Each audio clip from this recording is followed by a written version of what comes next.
Jacobabad bypass पर Pakistan peoples party की जानिब से महंगाई और बेरोजगारी के खिलाफ एहतजाजी धरना दिया गया। मसीह जानते हैं अकरम खोसो की इस रिपोर्ट में। मौजूद हूँ जैकमाबाद बाईपास पे, जहाँ पर पाकिस्तान पीपल्स पार्टी की जानिब से धरना दिया गया है। मजीद जानते हैं रहनुमाओं का क्या कहना है। देखें, जब से वज़ीर-ए-आज़म पाकिस्तान सेलेक्टेड इमरान खान आया है, रोज़े अव्वल से लेकर हमारा हमेशा एहतजाज जारी रहता है।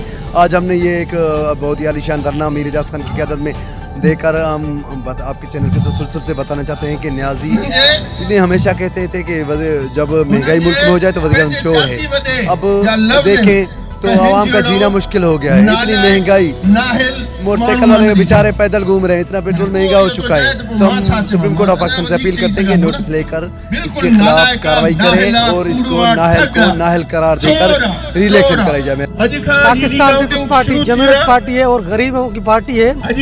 हमने मोहतरमा शहीद बेनज़ीर भुट्टो ने हम हमेशा गरीब आवाम का साथ दिया है। जुल्फ़िकार अली भुट्टो ने भी आवाम का साथ देकर शहीद हो गए, लेकिन बदकिस्मती ये हमारे पाकिस्तान के ऊपर ऐसा वज़ीर-ए-आज़म नालायक मुस्तकिल किया गया है जो उसको आवाम का पता ही नहीं। रहनुमाओं का यही कहना है कि बढ़ती हुई महंगाई के खिलाफ धरना दिया गया है। कैमरा टीम इशफाक के साथ रिपोर्टर मोहम्मद अकरम खोसो, राज न्यूज़ जैकमाबाद।